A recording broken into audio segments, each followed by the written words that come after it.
Now the next topic is anaerobic respiration. हमने पिछले पढ़ा था कि एरोबिक रेस्पिरेशन क्या होता है। एरोबिक रेस्पिरेशन होता है in the presence of oxygen, और एनारोबिक रेस्पिरेशन होता है अब्सेंस ऑफ ऑक्सीजन, जिसमें ऑक्सीजन प्रेजेंट नहीं होता है एनर्जी प्रोडक्शन में। तो ऐसे कौन से ऑर्गेनिजम्स है जिसमें जो एनारोबिक रेस्पिरेशन करते हैं अब्सेंस ऑफ ऑक्सीजन? दो मोस्टली वो है micro organisms like bacteria. Bacteria है, ये मोस्टली एनारोबिक रेस्पिरेशन करते हैं। तो एनारोबिक रेस्पिरेशन की कौन सी मेनली दो प्रोसेसेस है? वो है ग्लाइकोलिसिस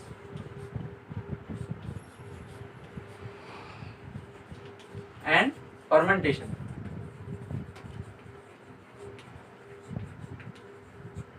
ये मेनली दो प्रोसेसेस है एनारोबिक रेस्पिरेशन की, ग्लाइकोलिसिस एंड फर्मेंटेशन। ग्लाइकोलिसिस में एनारोबिक रेस्पिरेशन में क्या होता है, ग्लूकोज का प्रॉपर ब्रेकडाउन नहीं होता है, वो प्रॉपर ब्रेकडाउन नहीं होता है और उससे ऑर्गेनिक एसिड्स और अल्कोहल तैयार होता है ग्लाइकोलिसिस में। तो एनारोबिक रेस्पिरेशन में ग्लाइकोलिसिस के प्रोसेस में ऐसा होता है कि जो ग्लूकोज होता है वो इनकम्प्लीटली ऑक्सीडाइज होता है और less amount of energy produce होती है। तो उसी के बाद वो कन्वर्ट होता है, जो पायरुविक एसिड मिलता है हमें ग्लाइकोलिसिस से, मिलता है अपने को पायरुविक एसिड। ये जो पायरुविक एसिड होता है ये ब्रेकडाउन होता है और फॉर्म होता है सम ऑर्गेनिक एसिड में एंड अल्कोहल में। ये जो ऑर्गेनिक एसिड और अल्कोहल तैयार होता है पायरुविक एसिड के बाद, वही प्रोसेस को हम फर्मेंटेशन बोलते हैं। उसी प्रोसेस को हम फर्मेंटेशन बोलते हैं और ये मेन प्रोसेस है एनारोबिक रेस्पिरेशन की। और इसी के साथ साथ जो एनिमल, जो हायर प्लांट्स है, जो हायर एनिमल्स है, जो एरोबिक रेस्पिरेशन परफॉर्म करते हैं, वो कभी कभी in the absence of oxygen, कभी ऑक्सीजन की कमतरता होती है तो उस समय में वो भी एनारोबिक रेस्पिरेशन करते हैं। एग्जाम्पल है एनारोबिक रेस्पिरेशन के, जब सीड अंडर वाटर होता है, सबमर्ज होता है अंडर वाटर, तब सीड भी एनारोबिक रेस्पिरेशन करता है। हमारी मसल से जब हम एक्सरसाइज करते हैं तो हमें ऑक्सीजन की कमतरता महसूस होती है, यानी ऑक्सीजन कम लेते हैं। तो उसी की वजह से जो बॉडी में लैक्टिक एसिड का एक्यूमुलेशन होता है, तो उसी की वजह से हम टायर्डनेस फील करते हैं। तो यही हो गया एनारोबिक रेस्पिरेशन के बारे में। तो सिंपल था एनारोबिक रेस्पिरेशन, और इसके पहले हमने देखा था एरोबिक रेस्पिरेशन। तो ये सब हो गया जब ऑक्सीजन प्रेजेंट होता है और ऑक्सीजन नहीं प्रेजेंट होता है, ये दो प्रोसेस है एरोबिक एंड एनारोबिक। बट तब क्या होता है जब हमारे पास फूड स्टफ नहीं होता है या हमारे पास इनफ कार्बोहाइड्रेट्स नहीं होते एनर्जी प्रोडक्शन के लिए, तो तब होता है जो हमारे बॉडी में लिपिड्स एंड प्रोटीन्स है, उससे हम एनर्जी प्रोडक्शन करते हैं। एट द टाइम ऑफ जब हम फास्ट कर रहे होते हो या हम हंगर होते हैं, जब हम कोई काम कर रहे हैं बट हमने खाना नहीं खाया है या हमारा उपवास है, ऐसे टाइम पे हमारे बॉडी में सफिशिएंट कार्बोहाइड्रेट नहीं है, तो उस टाइम एनर्जी प्रोडक्शन जो होता है वो होता है जब हमारे बॉडी में ऑलरेडी प्रेजेंट होते हैं लिपिड्स एंड प्रोटीन्स,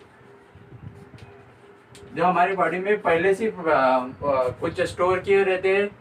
तो वो लिपिड्स और प्रोटीन्स, जो लिपिड्स है वो कन्वर्ट होता है फैटी एसिड्स में, लिपिड का कन्वर्जन होता है फैटी एसिड्स, और जो प्रोटीन है वो कन्वर्ट होते हैं अमाइनो एसिड में। तो जो ये जो कन्वर्जन है fatty acid from lipids and amino acids from protein, तो ये बाद में जाके इनसे ये और कन्वर्ट होके बनते हैं एसिटिल को एंजाइम। और इसी के साथ ये जो एसिटिल कोएंजाइम है ये क्रेब्स साइकिल परफॉर्म करता है और इसी से हमें एनर्जी मिलती है। तो ये था जब हम फास्ट करते हैं या हम खाना नहीं खाए रहते पर फिर भी हम काम कर रहे हैं, तब ये प्रोसेसेस होती है। Now the next topic is energy from different food components. They are like proteins, lipids, vitamins and fibre. So first हम देखेंगे प्रोटीन्स के बारे में। प्रोटीन्स क्या है? जब बहुत सारे अमीनो एसिड एक साथ आके चेन तैयार होती है उसे ही हम प्रोटीन कहते हैं। तो प्रोटीन जब डाइजेस्ट होता है, जब प्रोटीन का डाइजेशन होता है हमारी बॉडी में, तो प्रोटीन से हमें डाइजेशन के बाद उसका कन्वर्जन होता है अमीनो एसिड्स में। तो जो ये अमाइनो एसिड कन्वर्ट होते हैं प्रोटीन से, तो यही अमाइनो एसिड्स ब्लड के थ्रू हमारी ऑर्गन्स और हमारे डिफरेंट सेल्स में पहुंच जाते हैं। और जब हमें गरज होती है प्रोटीन्स की, तो यही जो अमाइनो एसिड्स है, इसी प्रोटीन सिंथेसिस होकर यही अमाइनो एसिड हम रीयूज करते हैं दूसरे प्रोटीन्स बनाने के लिए। तो मेनली कौन से प्रोटीन्स है जो अमाइनो एसिड से बनते हैं आफ्टर द डाइजेशन के बाद, जो अमाइनो एसिड हमें मिलते हैं उससे कौन से प्रोटीन्स तैयार होते हैं वो हम देखेंगे। ये अमाइनो एसिड्स ब्लड के थ्रू बोन्स में है, तो बोन्स में हमें मिलता है प्रोटीन ओसाइन नाम का प्रोटीन हमें बोन्स में मिलता है। जब स्किन सेल में अमाइनो एसिड का प्रोटीन सिंथेसिस होता है तो हम उससे तैयार होता है मेलानिन एंड केराटिन, ये दो स्किन में तैयार होते हैं प्रोटीन्स। जब ब्लड में जाता है तो ब्लड में हमें उससे तैयार होते हैं हीमोग्लोबिन तैयार होता है और एंटीबॉडीज तैयार होती है।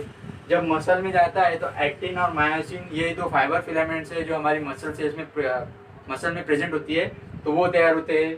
उसी के बाद जो पिट्यूटरी ग्लैंड्स में जाते हैं तो उसी से वही अमीनो एसिड से हमारे प्रोटीन से हमें हार्मोन्स तैयार होते हैं।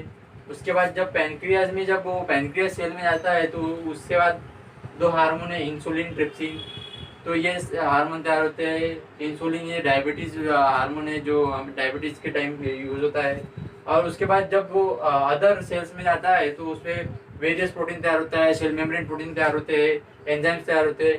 तो ऐसा सब कुछ है। आफ्टर प्रोटीन डाइजेशन के बाद जो अमीनो एसिड तैयार होता है वो थ्रू डिफरेंट सेल में जाता है थ्रू ब्लड, और उससे हमें डिफरेंट प्रोटीन्स और उसके फिर प्रोडक्ट्स हमें मिलते हैं।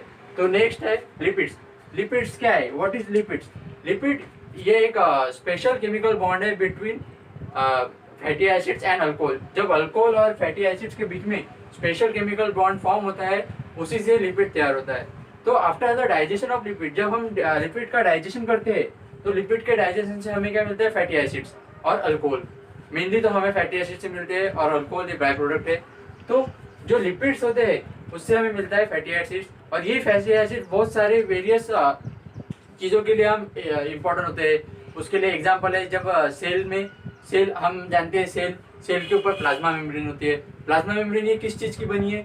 फॉस्फोलिपिड्स की। तो ये जो लिपिड से कन्वर्जन होकर फैटी एसिड तैयार होते हैं, ये फैटी एसिड्स वो फॉस्फोलिपिड तैयार करते हैं। तो ये एग्जांपल हो गया लिपिड्स का आफ्टर कन्वर्जन।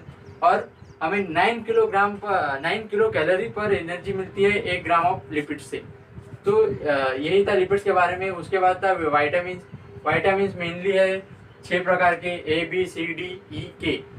ये जो वाइटामिन है ये हेट्रोजेनस कंपाउंड्स है। तो जो ये वाइटामिन है जो ABCD, जो ये जो वाइटामिन है ये फैट सोल्यूबल है, और E और जो K है ये वाटर सोल्यूबल है। तो हमने क्रेब्स साइकिल में देखा है FADH2 और NADH2, ये दो कंपाउंड हमने देखे थे, FADH2 एंड NADH2। ये जो FADH2 NADH2 ये भी हमें वाइटामिन से मिलते हैं। जो FADH2 है वो हमें मिलता है वाइटामिन B से, B2 से। इसका ही नाम है राइबोफ्लेविन।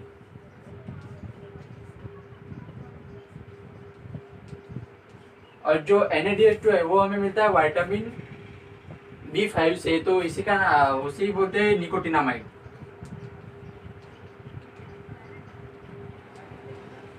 तो ये सारा यूज होता है वाइटामिन से। फिर ये सारी चीज़ें मिलती है हमें FADH2 NADH2 हमने देखा था क्रेब्स साइकिल में।